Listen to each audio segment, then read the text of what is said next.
What is going on, party people? Welcome to PlayStation Generation episode 31. My name is Matt, and I'll be your host for today's events. I'm joined, as always, by the PlayStation Hokage himself, Mr. Rice Boy. What's up, Rice? What up? I know I haven't been here for a couple episodes, but it's good to be back, everybody. How's it going, Matt? Good to be here.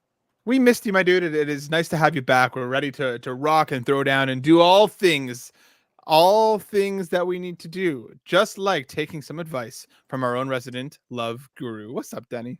Hey, what's up, guys? The band is back together. The band is back together, indeed, my friend. It's been a couple weeks. How you feeling, Denny?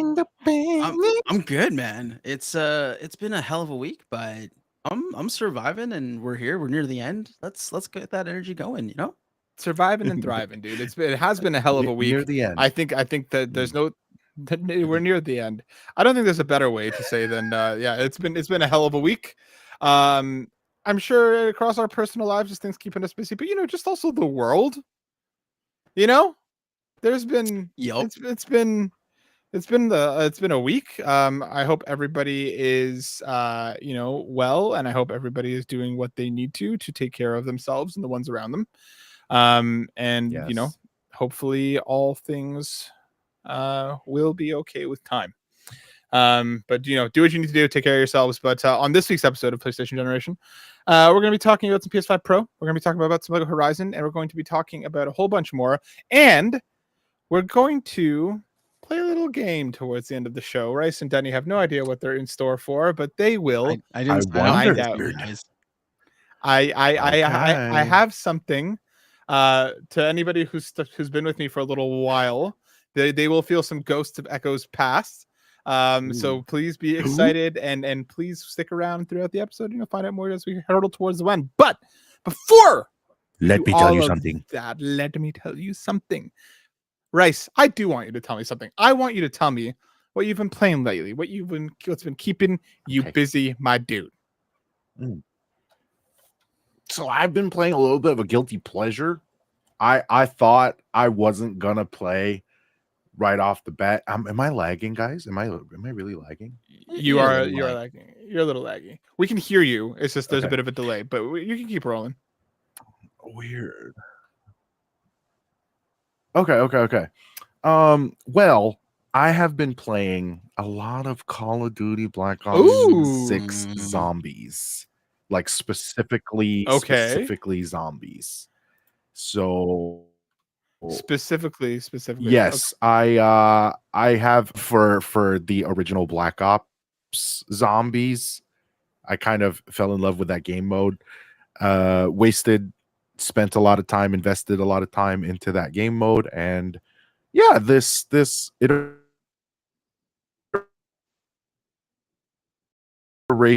feels a little bit like back then, and so I'm enjoying it. But, just causing some carnage. I gotta ask, because I hopped in for like a hot minute because I was like, I like Call of Duty, okay, but I'm more of a Battlefield guy. I got pretty invested in Call of Duty multiplayer last year and had a good 3 to 4 weeks of like being hooked. I hopped into this, and the omnidirectional movement made me so anxious so very quickly because there are just bodies flying left, right, and center. How sweaty is this game already, Rice? Yeah. But you've been doing zombies, so I guess you haven't been messing too much with the multiplayer. Yes. It's definitely sweaty. Player just to check it out, see the vibes, and you're dying left, right, and center, especially in those maps that are a little bit more close quarters. But even still, even in the range maps, there's a lot of sweatiness going on, and so I'm not really one for playing like a ton of that unless I am with the squad that I am, just shooting the shit with, Yeah, I feel that. Well, I'm glad you're enjoying the zombies, my dude. I hope that continues to carry you forward. Denny, my dude, what about you? How we gotta check in. How is the Ghost of Tsushima? How's the God of War? What else have you been playing? Yes. Tell us. So, I've been really focused on God of War Ragnarok. I'm trying to get that. Yeah. I'm trying to get through it right now. I don't know. It feels like a long game to me for some reason. I think I've clocked like 25 plus hours, and I'm only halfway through the story. It's dense. That it's a big game. It's a big game, but it's also like I just find myself. There's a lot of times I'm like, oh, I just put down the controller and I'm going to watch this cutscene now while like Kratos and Atreus just have a little father-son squabble, right? And now I get to play. Oh, but now we have to do another cutscene. Oh, now I get to play now another cutscene. So I don't know. I'm gonna maybe make a bit of a hot take. It is not my favorite God of War game so far. Fair. But I'm plugging through it, and that's been my main focus. When I'm not playing God of War right now, and I want to kick back, relax, and just do something mindless, and just kind of ease away all the pain and frustration of fighting God knows what. I've been hopping into Black Ops 6 multiplayer online as well. Okay. Oh shoot! Yeah.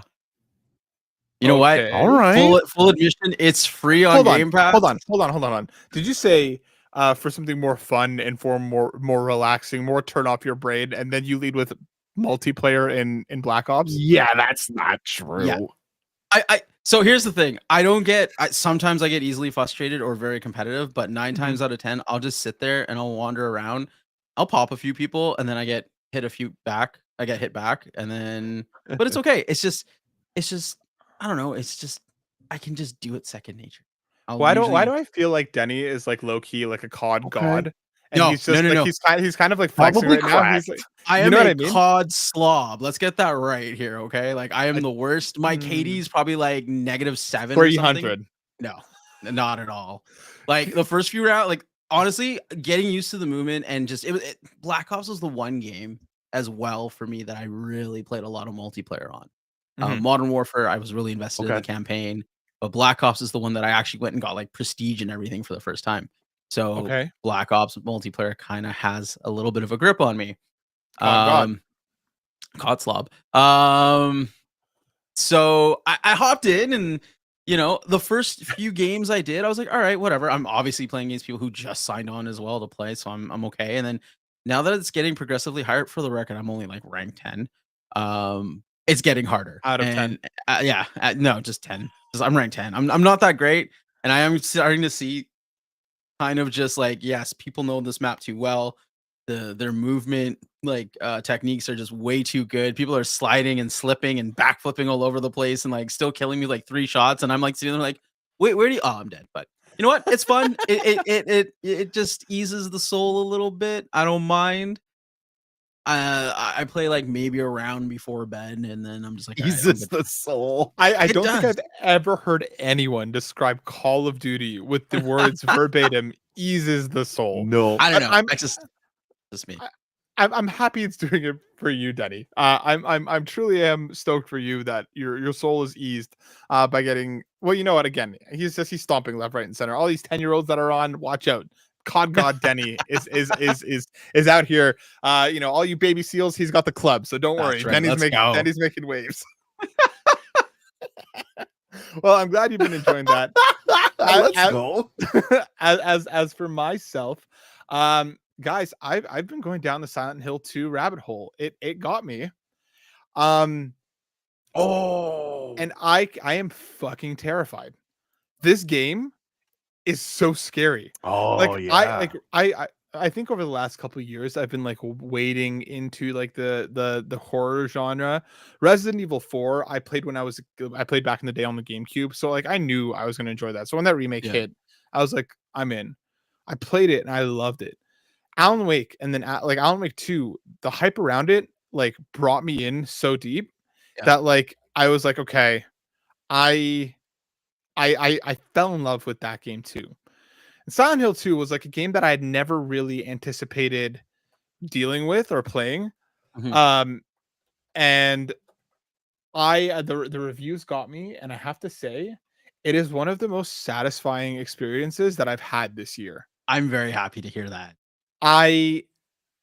It reminds me a lot of The Last of Us in a lot of ways, just because I feel like the way that James moves and the combat and stuff, like it's very slow, it's very deliberate, like you have to count your ammo. And I'm sure like The Last of Us was influenced by Silent Hill back in the day. You know what I mean? I'm sure this isn't like a direct line here. But it has its hold on me. And I think that's something that Bloober team did really, really well. Yeah. Is the sense of progression. I always feel like I'm moving in the right direction, even when I'm lost. And I have a very big love-hate relationship with adventure games or with horror games, because I feel like both of them tend to have like really obtuse puzzle solving, a lot of backtracking, a lot of times where like as a player myself, I would feel like I was lost, and for 10 minutes I couldn't figure out what to do it is to progress. And for me, my attention span is short enough where if I start to get lost at that point, I'll start to get frustrated. Silent Hill 2, I put the puzzles on, dumb difficulty, and I'm still, struggling a bit on a couple of them, but I'm enjoying them enough that like I feel like I understand what it is to do that I'm doing. But the sense of progression, like you're constantly moving in the right direction. They lock the right doors to make you feel like you know where you're going. They've apparently reworked a lot of the routing, so every time you finish like a substantial part, you end up back at like a save point, or you end up back at the beginning where you need to kind of go to veer off in a new direction. It's just so intelligently put together that like the layout, the flow of the gameplay, like everything just clicks. I am terrified, but I cannot stop thinking, and I cannot stop playing this game. For anybody who's been playing it or who's played it, I'm in the prison, and I'm like shitting bricks playing this thing, but I can't stop. Like I genuinely have to like psych myself up to be able to play this game, but I'm hooked. And atmosphere is just a big thing of that game, right? Yeah, like just unbelievable. I'm go ahead, Danny. No, I was gonna say it sounds like basically what you kind of said, if I can paraphrase it, because like it's like they've taken all the things, all the tropes, and all of the little nuances that would maybe take a player out of the experience, right? And it's just made it easy for you to stay engaged. Yep. And like in that atmosphere. I think that's 100% correct, because again, like I feel like a lot of the things, and I've spoken to a friend who's like a diehard Silent Hill fan, has been, since we were kids, and he loves what Bloober team did here, and he's basically telling me how like everything that they've added and all the reworking that they've done makes sense within the context of the world that it's in, and how like a hospital, like the hospital level, the physical size of the building is what you would imagine the physical size of a building to be, right? Like even like the otherworldly side of it, it isn't some like massive map that you're like, how the hell is a hospital this big? Like it works. So a lot of the times that like it just keeps you moving. It keeps like every time that you're like, okay, it's been quiet for like a little too long. The game is on you constantly. And like the things that like there are these stupid mannequin enemies that are basically like just two sets of legs like fastened on top of each other. And these assholes will like hide behind things and then pop out and like, box you down. And the first bunch of times that you run into them, I'm like, you guys are idiots. I can see you standing right over there. Now those motherfuckers come out of nowhere, and it gives me a mini heart attack every time, because I'm like, I didn't see anything there. Where were you? And now in the prison, slight spoiler a lot, they've turned into spiders, and they can now climb the walls. And my God, I'm just constantly shitting bricks, and I'm also completely in. Gross is perfect, right? These things are gross. So I don't know, maybe I'm like falling down the survival horror rabbit hole, like, and again I feel interesting. I feel if like only there was a place we could watch you play this. If only there was a place that you could watch me play this. Shit. Unfortunately, I decided to go in on Steam Deck, because I was like, in the case that I don't like it, I can return it within the first couple hours, and that hasn't happened. But yeah, like I'm like heavily in. I'm having a blast with it. And today is the launch of the PS5 Pro. Well, that's today? That was today. And despite my hooting and hollering and protesting, you better believe I got suckered straight into one. GameStop did like a trade-in bonus on your PS5 to trade in some other stuff. And like I was like, I had this talk with my wife in the last week, where I'm like, I think I want it. And she's like, we had talked. She was like, I didn't get you a birthday present this year on purpose, because we knew that we in anticipation of this. We like, Christmas is around the corner. Like, treat yourself. We'll figure out the difference. You get it. And I'm like, I love you with my whole heart, and I'm gonna go get this. And I started calling around. And a lot of GameStops were like, we're not gonna have any extra. I'm like, what do you mean? Really? What do you mean? What do you mean? Yeah, I have a feeling what happened is that like pre-orders were so mid that like they didn't send like a ton of stock to the stores. Uh, So I called Right. one that they were like, and it was like 25 minutes away. They're like, we'll have a couple. So I was like, bet. I went there 40 minutes before it opened and lined up, and I'm glad that I did because there was like 6 people in line by the time the doors opened. They had 3 units. They had 3 units. 3. 3 outside of pre-orders. So I was able to lock one down. I brought it home. I set it up, and I spent a chunk of my day playing around in the world of the PS5 Pro. And I'm going to kind of pull in our first news story here because coming from the blog itself, there's 50 plus enhanced games available at launch, which is today. It is a long list. We have the likes of Alan Wake 2, whatever Albatross is, Baldur's Gate 3, Black Ops 6, Dragon Age, Dragon's Dogma 2, cough, cough, rice, cough, cough. Horizon across both of them, all of the Spider-Mans, No Man's Sky. I saw your tweet, by the way. So Final Fantasy. Yep. Final Fantasy 7 Rebirth. Yep. I hopped in today and I started with Spider-Man 2. And it looks phenomenal. All of the ray tracing at like 60 frames per second looks incredible. Like it really, really does. I hopped into Final Fantasy 7 Rebirth and I played a bunch through some of Chapter 2. Again, it looks gorgeous. Hopped into Dragon Age. It looks beautiful. All of these games look genuinely incredible. And from like the things that I'm seeing online, the PSSR is kind of like the massive selling point here, which is like their frame rate generation that they're doing. And even it apparently even works for older games. Like some of these games are getting like Metaphor apparently now runs at like a solid 60, like with no stutters, no nothing. Apparently like the work that's gone in here is substantial. And apparently it is pretty great. It is expensive, and like a lot of the reviews, I encourage people to go watch Digital Foundries because they basically nail it. Where they're like, for the enthusiasts, like 100%, this makes games better. It just does, but it comes with an enthusiast price tag, and that's not for everyone. For me, like I said, it was the right combination of trade-ins and just life circumstances that allowed me to kind of hop into it. Now I know Cork got one too.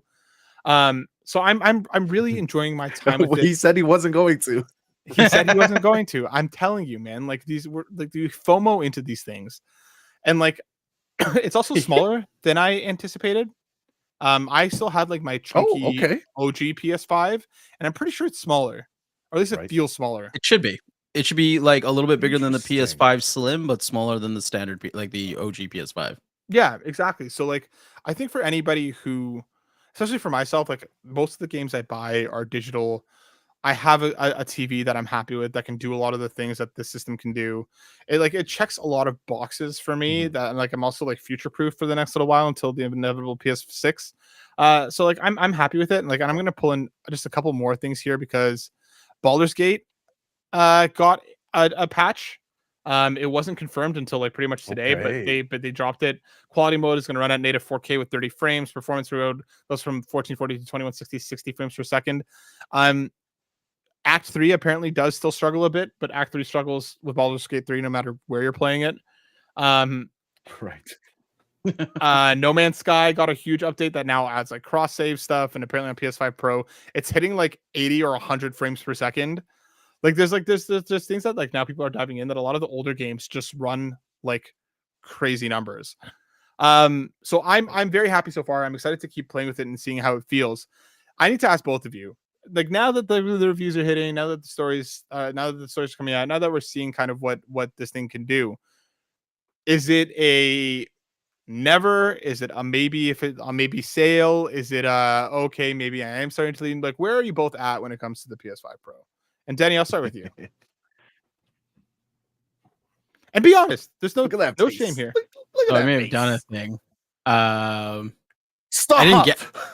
I maybe after a long hard day sitting there thinking about it and seeing Court's picture on Discord, I may have called my local GameStop at like 6:45 in the evening, and they had one left. And And then I made my comment about, well, actually, the way this happens, because remember the comment that I made, I'm like, oh, because Court said something like, he traded his Xbox Series X, he didn't need it, whatever. Yeah. And I have a Series S that's just sitting there collecting dust. I too pay for Game Pass and don't really use it. And I was like, huh. So I called them like, how much would you accept for a trade-in for an Xbox Series S? And they're like $170. I'm like, oh. Okay. I have sat here and there's a notebook right here, and I've looked at all the stuff that I don't want that I'm tempted to trade in, because I could just totally go in tomorrow and get it if I really want. I'm like right there. Danny, right there. Danny. No, don't do your financial like heebie-jeebies on me right now. Danny, okay, hold on. Listen, stop. Listen, Danny, don't do it. Hold up. No, they told you 170. Does that include the pre-order, the $100 trade-in bonus? Because it's an Xbox Series S, it does not qualify for the $100. I think you'll only get like 50 or 70. It has to be a disc edition to get the 100. Yeah, so you get 50. You get 50. So I'll get like 220 for the Xbox. Okay. I'll get 415 for my disc PS5. Okay. Yes. I think I get 220 for my OLED Switch, which is collecting dust. There you go. I do Switch have around the corner. I do have an Elite controller, a colossal ton of games I could trade in. Like I could probably walk away paying a pretty penny and getting a PS5 Pro. Mm-hmm. So what I'm hearing is okay. Let's yeah. Here's my thing. Here's the one thing that is stopping me. Mm-hmm. When I called my GameStop, they told me they will not have any more disc drives till the end of the year because Sony only allotted them a stock of 3, which were gone immediately. Okay, but let me for the rest of the year. Let me ask you this: the games that you're playing now and you anticipate to play through the rest of the year, are they disc games? Yes. Well then, Final Fantasy VII Rebirth is a game I've purposely paused because I burnt through like 50 plus hours within like the first weekend and day. Right. I'm not even kidding. Like, man, like that is a game I want to finish, but I just know I have to stop myself, or else I'm gonna be very sad because I'll be like, no, nothing else to play, and then you'll be sitting here, but you've got all those games on PS Plus. I'm like, no, not worth it. Sorry, I'm out. Right. So it's a very fine balance. I am very big on disc games because I find there's actually a really cool video. I don't know if you guys know who Linus Tech Tips is. Yep. I was sent this video a few days ago and I haven't watched it yet. It's a very good video because they take a look at the comparison of digital versus physical games, and I think they did it for the Xbox Series X discless edition or whatever it's called. And they kind of did this they basically price plotted and price charted this whole thing and said that it's actually worth it because you end up saving a lot more money going digital because of the different avenues and the types of sales you have, but you have to be really good at when you buy them and you have to like, price watch a lot. So I don't know. I'm very torn. I'm so torn to do it, to have a PS5 Pro because yes, I am a PlayStation enthusiast. I love PlayStation. It became my console of choice after Sega. Yeah, and we all know what happened with Sega, RIP Dreamcast. And so like for me to not have it when I've had a PS1, a PS2, a PS3, a PS4, a PS4 Pro, and a PS5, it's borderline blasphemous. But just the fact that I'd be losing so much on games because I do have a healthy physical collection is just that one deterrent that's stopping me from really enjoying that console to its fullest potential. Let me ask you a question here, and I'm genuinely asking. Yeah. Is it only Final Fantasy VII Rebirth that's like the major linchpin right now until you're able to get a disc drive? Because like it is an inevitability that you would get one if you got a PS5 Pro, correct? Yeah, I'd be looking out for one. Right. Is it Rebirth? Is Rebirth the game? It's Rebirth, and it's a bunch of titles that are still sealed on my on my shelf that I haven't even opened yet. But do you think you'd get to those games imminently? That's my question. Probably. I usually this is the time of year where I start flying through games up until like March. Wintertime is like my big bulk of like get through my backlog. Okay. Yeah. I feel you. I understand your trepidation. I understand the point that you're in. What I will do is keep an eye out for disc drives now. Now that I know that, and I am terminally online, so if I see something, I'll snag it and worry about it later for you. I wish I had known this because the GameStop that I was at this morning had extras, and I was like, I don't need one. I'm not going to. Are you serious? Yeah. The one by my house had nothing. They had Yeah. tons. They actually had. They told me they had like 7 or 8 5 5 Pros Pros. available for walk-ins, and with 15 minutes to close, they had one left. Okay. So, well, let's. I think I understand your trepidation. I do get it. Because what I was gonna say is like, could you trade in a couple games and get enough PSN credit to then buy Rebirth on store? You know, online at least. And I understand this double dipping, blah blah blah. I get it. I get it. I get it. and I'm okay to do that for Square Enix. Like, I'll buy 2 copies of Final Fantasy VII. I don't care. So that's what I mean. At least then that would hopefully, along with like whatever digital backlog you might have, be able to tide you over until you're able to get a disc drive. You know what I mean? Yeah, yeah. Hey, here's my one thing, and this is gonna turn into a whole other thing because it's a rant about GameStop. They suck for not giving you a higher credit on collector edition. 100%. I don't disagree. I think like I've timed the GameStop trade-in things like so often that like I don't go there unless I'm trading in. Yeah, And that's just the virtue of it because I don't agree with a lot of the way that they handled things, especially what they did to Game Informer. But you can't beat their trade-in specials when it lines up. I got a Vita for like $5 back in the day. I paid nothing for Ragnarok. I traded it as long as the game value was more than $2. I took a bunch of old FIFA games I wasn't playing that I inherited, right? Traded them in. I got Ragnarok for free. I'm just saying, you could be playing Rebirth the best way it could possibly look tomorrow night. And, you know, the rest of the physical backlog will literally still be there sitting on your shelf. And I'm like, listen, they say end of the year, that's worst case. You know, knock on wood, we can get you one sooner than that. You know, I'm just saying that trade-in offer for the extra money and for the extra stuff, that's going to go away soon, right? You don't. We have till the 14th. And who knows about stock, right? If they have one and they maybe wrote Deniru-kun on it, you know, in anticipation of you, that would be insane.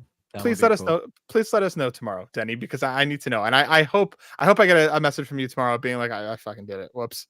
Rice Man, dude, what about you? Where are you at on this? Listen, man, I'm a never say never. So it's definitely not never. Okay. But, you know, I do have to unfortunately say, like, it's not right now. Yeah. It's not right now simply because I have to prioritize other things. 100%. I feel you. And here's and you know, the schmoozing continues with my lovely partner Becca, and nice. she you know, she has some things that she's eyeing, and you know, if I can just convince her that, I mean, she doesn't play often, but she has a few titles that she'll be like, "Hey, can I play this on the weekend?" And then I'll move the PlayStation 5 to the living room, to the bedroom, you know. And so it's those things that I'm gonna lean on in the upcoming months. It's the long game, so as right? to it's the long game. It's a long game. That's why it's a never say never. Bryce, let me ask you this. When's your birthday? My birthday's in December. Oh, let's go. Okay, now we are talking. Now we have a runway. Now we have leverage. Okay. Yeah. We can plot. We can scheme. Okay. It's a week before Christmas. Look at all of that aligning. Look at all of that. I want to ask, Bryce, what kind of games, or if you can drop some titles, what does she like to play? Because my wife is very much the same. She like, there's very specific things. Like lately, she went so hard in on Astrobot, and she finished everything in that game. Like there's some things that she just like laser focuses in on, and then she won't touch anything for like 6-8 months, a year later even, and then she'll hyper focus on a game for a couple of weeks. So like, you know, the Stardew Valleys, the Bear and Breakfast, like those type of games, my wife will buy into. Yeah. What about your partner? I'm curious. Well, I mean, we've played through Last of Us a ton of times. That's just something that we kind of like frequent. She actually particularly spent a lot of time on Hogwarts Legacy and Astro's Playroom, and so we would definitely dive into that. Let me just look at the other stuff here. I think that a lot of the games where she has to choose a pathway that affects the outcome. Like, let's say Detroit Become Human. That's something that she like immensely enjoyed and Until also Dawn. dreaded, Until Dawn. until Dawn. Any of those games she actually really, really enjoys. So, it's really just it's a push. I think that you would really enjoy Alan Wake too. And so like there's potential, guys. There's potential. You've got It's just this. yeah, You got it's this, dude. and babe, if you're listening right now, just know Becca. that this is about community. This is Mhm. this is about a love for something deeper than Mhm. just the games that we're playing. It's about shared experiences. It's about creating friendships and connections by the shared experience of video games and And through the PlayStation 5. So, and yeah. just look at the position that the three of us now sit in. This would not have Mhm. happened without the power of PlayStation. Absolutely. The joy that this brings us, the 9 Yes. people watching us, the community around us. Mm. Is this shared experience has come from PlayStation. Yes. And what kind of Mm. experience would you want other than a pro one? Mm. You know? Mhm. Hallelujah. Mm. Hallelujah. I'm gonna use Hogwarts Legacy to hop into what our next story is. And our final story before we kind of mosey on towards questions and a bit of a game is coming from IGN, written by Wesley Yin Poole. Warner Bros. CEO name checks Batman as Mm. part of its new video game focus. So is another Arkham game in the works at Rocksteady. This goes on to say that 2024 has been a brutal year for Warner Bros. Games, with Rocksteady Suicide Squad, Killer Yikes. Justice League's failure sparking a 200 million hit to revenue, and Multiverses flopping to the tune of 100 million. That's 300 Yeah. mil that Yikes. WB is getting slapped with. So they're going to kind of That's a shame. refocus. They're going to kind of zone in on the pillars of Hogwarts Legacy, Mortal Kombat, Game of Thrones, and DC, and in particular Batman. Zaslav was saying, basically going on that they're going to focus, they're going to go away from trying to launch 10, 12, 15, 20 different games. They're going to kind of focus in on their 4 strong and profitable franchises with global fans: Legacy, Mortal Kombat, Game of Thrones, and DC. So they're kind of they're obviously very happy. I think there was a story earlier today that Hogwarts Legacy cleared like 30 million sold. The only asterisk that I'm going to say that is eternally fuck J.K. Rowling. All the love to the devs of that game. I still have and will not play it only because she sucks ass. But I know there's a lot of people who really really enjoy that game. So speaking of that, Rice, we got a confirmation in this that they are working on a Mhm. sequel for Hogwarts Legacy. What do you want out of a Hogwarts Legacy 2? Yes, and I've been like following a lot of the headlines that are coming up, like with DLC coming through. I think that our biggest issue is that while there was this kind of whimsical experience in exploring a world that was really cool, the one biggest note that we had was the RPG elements were not quite as polished as we would have liked them to be. For example, if there is kind of like a hidden area where we are, where you have to kind of figure something out in order to get there and then Mhm. open a chest, that loot should be meaningful, um or more powerful, or contribute to some sort of progression or perk to your character. And Mhm. I think that if the next title would focus in on those elements, I think that that would add a really nice layer of polish for at least our experience, myself and my wife. So Mhm. yeah, we had a lot of fun with that because the story was cool. I Mhm. mean, being able to progress in that way, but the aspect of feeling and becoming more powerful Mhm. was not quite there. Gotcha. And do you think that's partially limited just by the fact that, like, I don't know if, and again, don't spoil anything, just for Mhm. for the viewers out there. Do you think that could be partially limited by them setting this as a game in Hogwarts? You know what I mean? Like, you're kind of Yeah. limited to what like a theoretical student may be able to do. You know what I mean? Totally. Yeah, it was kind of like it was zoned. Hmm. It wasn't, while it was open world in that, there's potential for more if it's not if that's not the setting. Hmm. Um, yeah, and so I think the world can get bigger, and I think that the mechanics of the game can improve. but the numbers don't lie, man. Like people really wanted to play, and you know, we could talk controversy all day. But people wanted to play this game for whatever reasons, right? And whatever people's, you know, actually, I'm just gonna say, like, yes, there are some really stupid ass takes out there. We don't give that a platform. We do give way for redemptive experiences, and that's exactly why people have jumped into this game. And again, like there's the appeal of being, you know, your own student at Hogwarts is something that I'm sure a lot of fans of the franchise, myself included, have always wanted to be part of, right? And then, you know, a lot of these developers and everything put their heart, love, and soul into it. And I feel like it is a very personal decision whether you choose to engage with it or not, and to each their own. I think at the end of the day, we can all agree, you know, fuck turfs. You know, I think that's something that we can very confidently and very easily say, whether you choose to play the game or not. Denny, did you do any of the Hogwarts Legacying? I did a little bit of it, and then my little brother took over my copy of the game, and I got to get it back. But I digress. Well, you know, but you know what? I've watched them. If you were to get it back, you know, it is pro enhanced and it's on that list. Good to know. Good to know. Good to know. You know what though? I've watched him play a lot of it, so I've kind of seen, you know, obviously the story unfold and kind of the skill tree and all of the RPG elements. And I agree with Rice 100%. It could be a lot deeper. You know, it could have a lot more choices. The other thing, and this is just a weird thing for me, I was not a fan of the fact that there was a staggered release.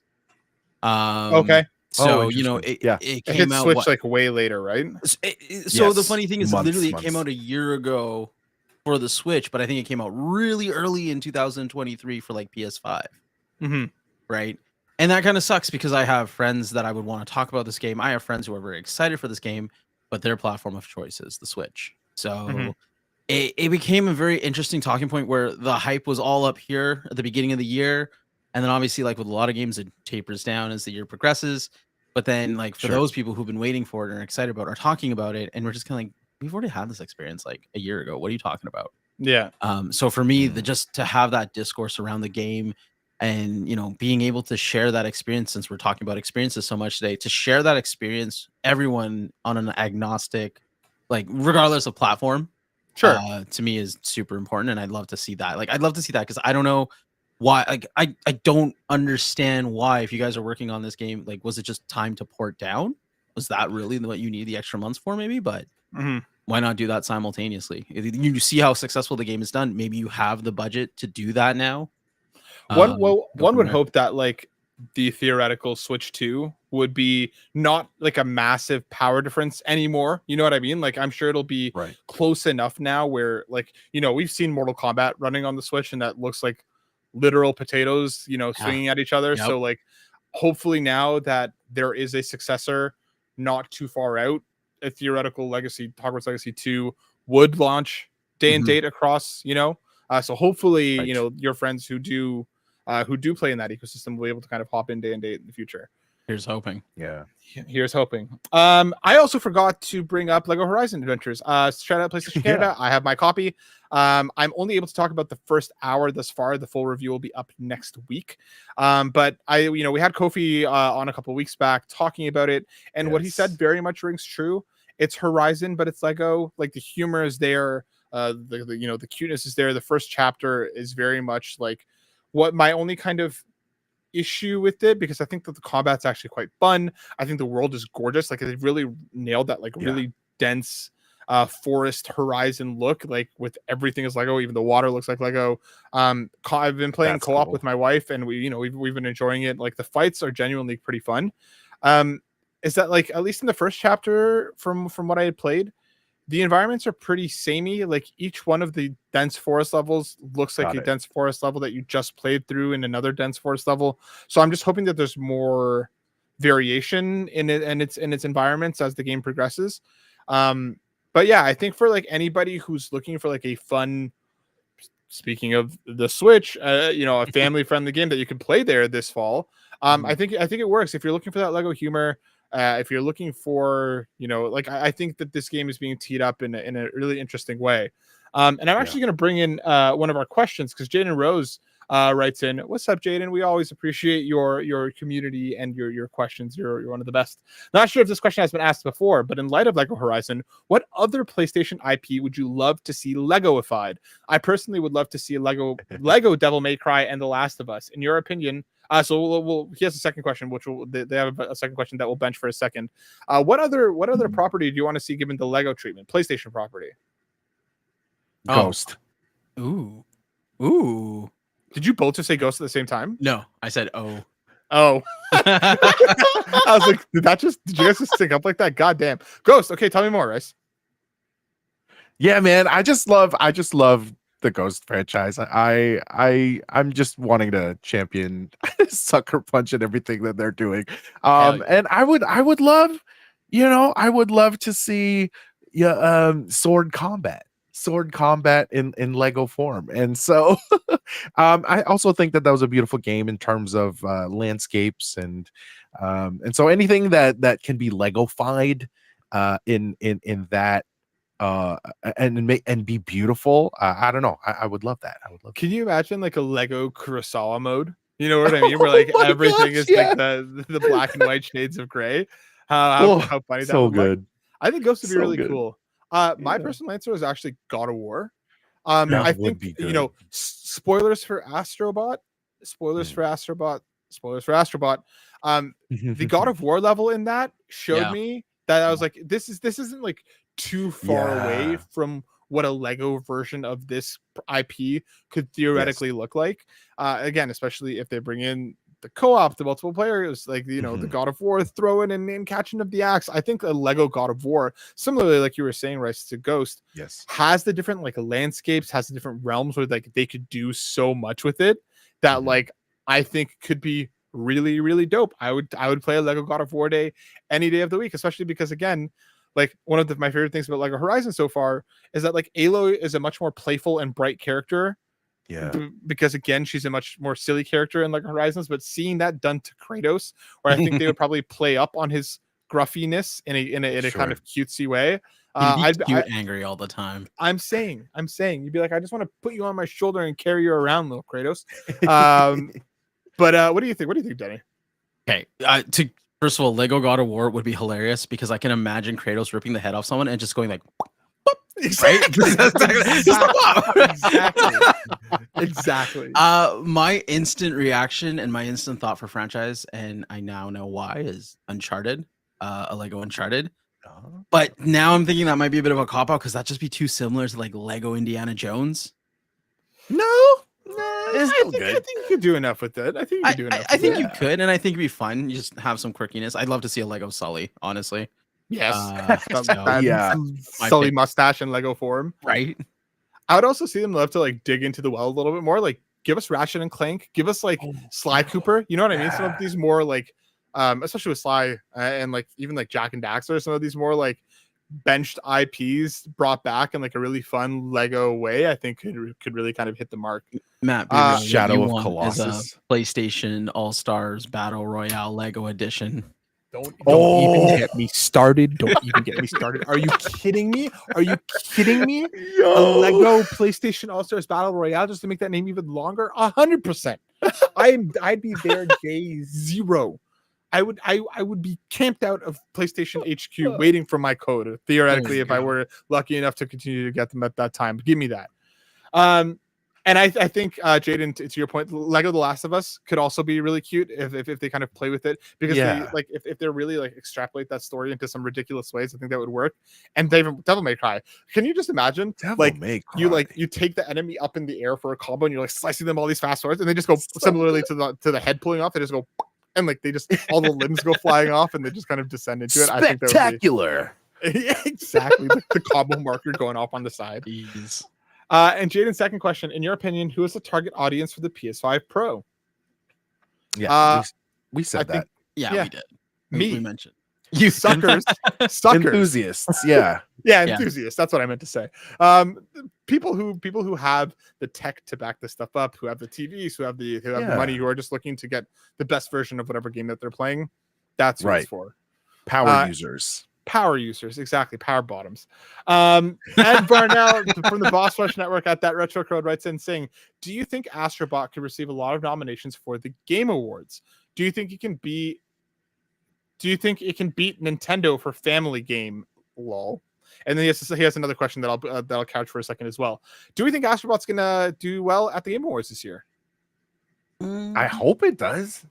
I genuinely think so. I think it's deserving of the praise because of the creativity, because of the experience, because of the nostalgia, and genuinely because of the newness of Astrobot. Yeah, I think that it deserves the praise. So yes. I think you're onto something. I think, this year is going to be an interesting battle between the JRPGs. Yeah. Because I don't know, I can't remember if Game Awards allows expansions in the Game of the Year category or not. But with Elden Ring, Shadow of the Erdtree, Metaphor, Astrobot, Final Fantasy VII Rebirth, there's a lot of heavy hitters there. Hitters, but there's also it's a bunch of dark horses across the board. There isn't a Tears of the Kingdom this year. There isn't your Spider-Man 2. There isn't your God of War. There's no Baldur's Gate 3. We haven't had that one or two runaway success this year. I feel like we've had a lot of incredible experiences, don't get me wrong, and some of my favorite games in the last number of years. But I think broadly speaking, I think Astrobot could very well beat Nintendo for family game this year. I think it could actually stand up for Game of the Year, because what does Nintendo put out that could really stand up? Yeah, no, I agree with that. I think there was an article that came out that said something like Astrobot is the highest scoring platformer that isn't Mario in the last little while. Yeah, the last couple decades. Exactly. And I'm literally looking at some notable releases that came out by Nintendo this year, and it's Princess Peach Showtime, Mario Party Jamboree, Luigi's Mansion 2 HD, Paper Mario the Thousand Year Door remake. I don't know. It seems to be nothing super we didn't get it, like you said, we didn't get a new Zelda Tears of the Kingdom. We didn't get it an Odyssey 2 or anything. So it's tough to see what Nintendo could fight back with. I think, and I would hope that Astrobot definitely walks away with some hardware. Yeah. I think they very easily could win Game of the Year. I think, again, it's up into some stiff competition. I think Silent Hill 2 is going to be in the conversation. I think I think Metaphor is going to be in the conversation. Final Fantasy is going to be in the conversation. There's some indie darlings like Balatro as well that has a lot of support behind it. The game's fantastic. So there's some. It's going to be an interesting year this year. And Ed's last question saying, last but not least, should Sony do a music app like the Nintendo, and what would be on your personal playlist? I don't think they should. I think Nintendo is being cheeky enough doing theirs when there's enough fantastic streaming services that you could use to stream your music, especially because Nintendo doesn't even credit the composers. I think it would have been way cooler if they were just yo, it's out on Spotify, Apple Music, YouTube Music. I think that, but they're no, it's a paid service behind our expansion, it's behind our online service. So I don't like what they did with this. I understand that there's a lot of people who are really stoked about it, but I'd be curious 6 months from now how many users are still using that service. I'd much rather Sony just unleash their catalog, if they haven't already, across the streaming services, so people can enjoy it wherever they want to, rather than being locked into one place. Agreed. Yes.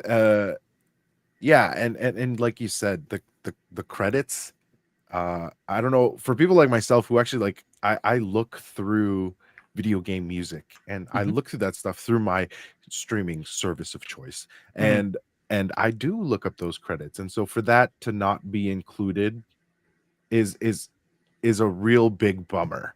So and behind something that well, I'm already paying for this service, that doesn't really enhance anything for me, and it's kind of a diluted version of what you could get from any other streaming service anyway. So if they had partnered with, say, one of these streaming services and say okay, here's a feature, whatever part of of the app, and give us some sort of even a little animation or whatever within that app. There are a lot of different creative ways that you could do that, but I don't think that's the move. So no. I don't think they should do it. And like to your second question about like, you know, what's on your playlist, I'm really bad with remembering music when I'm not playing the game. Like I'm not usually one that like goes back and listens to video game OSTs outside of like Persona 5. Like Sure. I'm not that type of person. I love music. It's one of my most favorite things, but I have a hard time.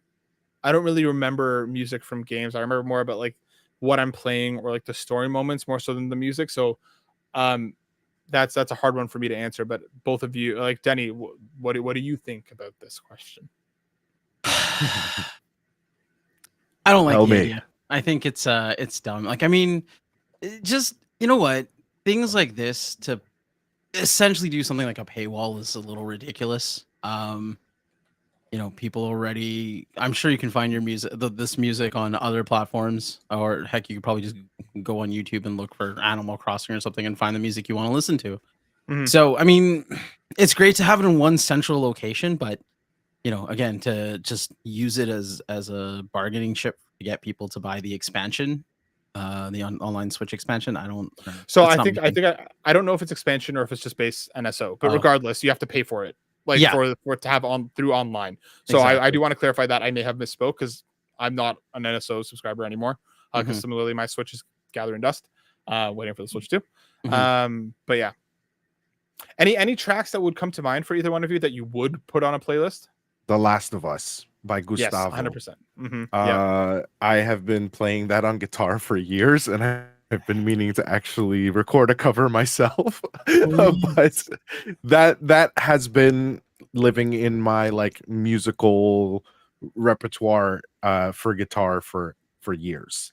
So I, I that's a pick for sure. I might put you on the spot in the next couple episodes and just make you do that live because that'd be cool Ooh, as hell. That'd be cool as Oh hell. ooh, man, Just pressure's on. I'm not gonna do it to you now, but I may do it to you soon. Okay, cool. Deal. do it. Denny, Do you what have about any you? tracks, Denny? Um, yeah, there's one track that always sticks with me and it is definitely in heavy rotation. Okay. It's old. It's you guys know the old Snake, like the title screen intro song to Metal Gear Solid 4, the guitar for that. Oh, that's so That good. stays. It's so good. It plays. It's heavy rotation. Another one For that lives rent free for me is the Final Fantasy menu screen. Of course. yeah. I just want to play that on harp. I don't have a harp, but You don't Maybe have that a I harp feel like yet. yet. maybe you should get a harp. How, Um, how much are harps? at least $7. I think for me, I would go even further back, and while it's not like PlayStation by itself anymore, Hitada Ukaru's Kingdom Hearts stuff, simple and clean. Yeah.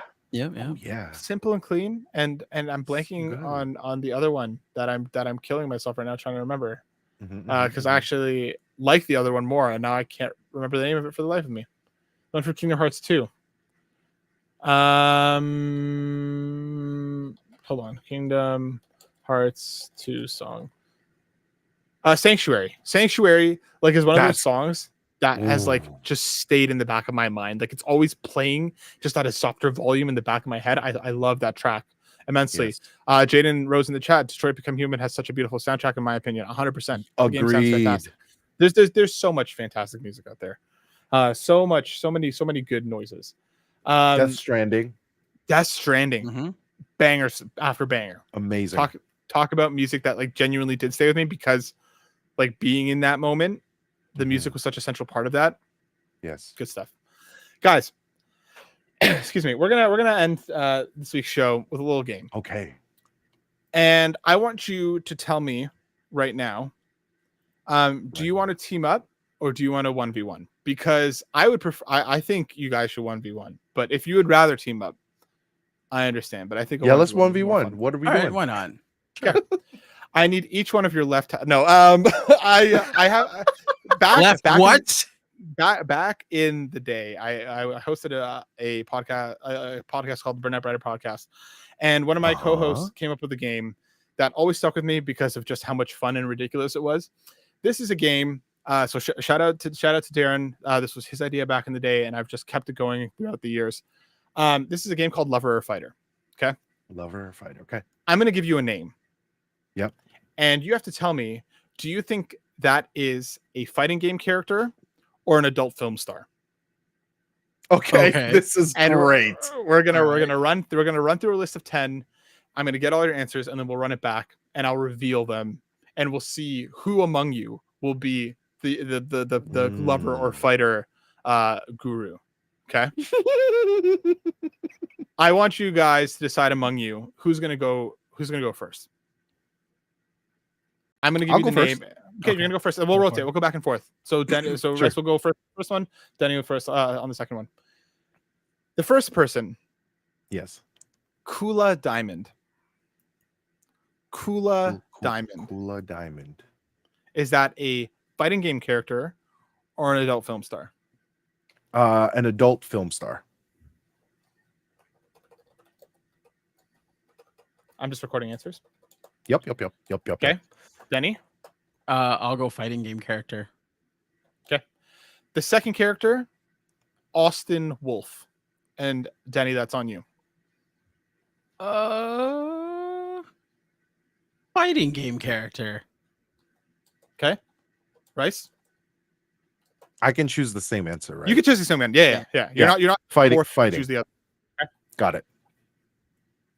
The third character, Bedman. Rice, we're back to you first. What my mind right now. Let's go fighting game character. Okay, Denny. You know what? Just to be opposite, I'll say film star. Okay. Our fourth person, J-Mac. J-M-A-C. J-Mac. I don't know if that's how you pronounce it, but J-Mac. Damn. J-M-A-C. Denny, you're first to move here. Fighting game character. Okay. Rice? I too think it's a fighting game character. Okay. Our fifth person, Valentina Nappy.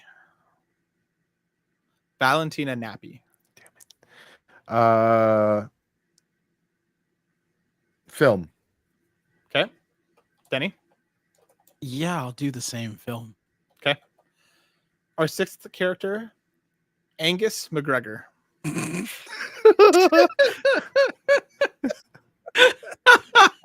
That's amazing. Angus McGregor. And Denny, you're first to move. Let's say film star. Okay. Rice? It's the McGregor that's throwing me off. But yeah, I also say film. Okay. Our seventh character, Abella Danger. Abella Danger. Bryce, your first act. Film. Okay. Denny? Yeah, film. Okay. Our eighth one, Chip Zenuff. Chip Zenuff. Denny, you're first to move. I don't know. Fighting game character? Okay. Bryce? Yeah, fighting. Okay. We got two left. Geese Howard. Denny, Rice, sorry, first. Geese Howard. Geese Howard, fighting game. Okay. Bryce? I think you mean Denny. Oh, yeah. Yeah. I mean Denny. Was beat there. it Geese Howard? Geese Howard. You know what? Let's say film star. Okay. All Our right. final one, Mana Sakura. And Denny, you bring us home. Mana Sakura. Oh man. Film star. Okay. Bryce? Film star. Film star. Okay. Hi Zero, how are your download speeds on PS5 Pro minus so? Mine was fantastic. I am Ethernet. I am Ethernetted in. Dragon Age downloaded in like 20 minutes. So I also do have Ethernetted. So yeah, my I haven't tested the Wi-Fi, but my Ethernet was very, very fast. Back to the game. Kula Diamond was our first person. Yes. Rice, you said film star. Denny, you said fighter. Denny, you are correct. Kula Diamond is from King of Fighters. Hey. I'm a disgrace. Okay. Our second character was Austin Wolf. You both said fighting game character, and you both were wrong. What? Austin Wolf is a porn star. Austin Wolf is no. Austin Wolf is a porn star. Oh god, my Google search history is going in the gutter after this. You guys have fun. Okay, Our third character, Austin Wolf. Bedman. Rice, you said fighting game character. Denny, you said porn star. Rice, my dude, you are correct. Yeah. Bedman is a fighting game character from Guilty Gear. Yes. Ah. I knew this. JMac, JMAC, you both said was a fighter when they are in fact a lover. JMac is a porn star, isn't a film star. Interesting. So far, actually, I'll do this so far in a sec. Our fifth one, Valentina Nappy, you both said was a porn star, and you both were correct. Valentina Nappy is an adult film star. So far, you are tied at 2 apiece. Okay. All right. You both, Danny got first one. You neither one of you got second. Rice got third. Neither one of you got fourth, and you both got fifth. Hold on. What's that name again? Austin Valentina. Oh, Valentina Nappy, and Valentina spelled as you would think. Nappy, Nappi. Sorry.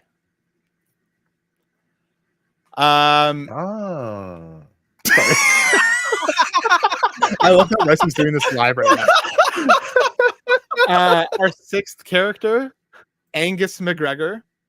You both said porn star. You both were wrong. Angus McGregor is from a fighting game called Kasumi Ninja, which was apparently one of the worst fighting games ever. I have not heard of that. Never played that. Yeah. Our seventh character was Abella Danger, which you both said film star, and you both were correct. Oh. That's because I knew.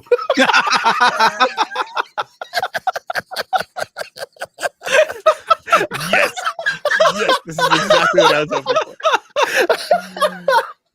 for. Okay, And now the internet knows. now the internet knows. You're welcome. Don't need to look that one up. Our eighth one, Chip Zanuff. You both said was a fighting game character, and you both were correct. He is from Guilty Gear. Yeah. Now, so far you're still tied, and I'm going to skip to the 10th one. Mono Sakura, you were both correct in saying that they were a film star. Right. The 9th one, Geese Howard, will be the deciding vote because Rice, you said Geese Howard was a fighter, and Denny, you said Geese Howard was a film star. Rice, you are the inaugural champion. They are indeed a fighting game character from Fatal Fury, which means that Rice takes it with 1 point ahead, bringing us to the end of round 1 of Lover or Fighter PlayStation Generation Edition. To be fair, Rice had an advantage. Because I knew what? Because I knew a porn star. And when he says he knows her, he means like they live across the street from each other. Yeah, they have lunch all the time together. Yeah, we're friends. Yeah, we play basketball. And Animal Crossing. We hit the pavement every other day, 7 p.m. Incredible. I hope you folks like the game. We'll bring this back if folks seems to resonate with it. Rice is currently the undefeated champion of Lover vs. Fighter PlayStation Generation Edition. But that brings us to the end of this week's show, my friends. Thank you so much for hanging out. Thank you so much for sticking with us. Let us know. Did you pick up a PS5 Pro? Is this something? Are you picking one up soon? Let us know. Do you think Denny's going to pick one up tomorrow? Because the answer is yes. So before we go, though, of course, let's check in with our wonderful friends. Denny, where can people find you online? They can find me pretty much everywhere. Twitch, Instagram, YouTube. It's all on the Linktree, so Linktree/Danurukan Gaming. Go check out Denny and all the spots. Rice, my dude, what about you? Yes, sir. As always, Linktree/Rice BOYYY TV. You can also find myself and Denny having some conversations on Power Up Gamers. So subscribe to those channels. That's right. Go check out Rice and all his spots and check out the two of these wonderful folks together at Power Up Gamers. And as for myself, you can find me here, obviously, each and every week on Console Creatures. You can find my writing here and on butwhythough.net. And that just brings us to the end, folks. I hope everybody stays well. I know it's been a hell of a week. Just do what you need to take care of yourself, take care of your loved ones. We love you all very much, and we'll be back next week. Peace. Bye.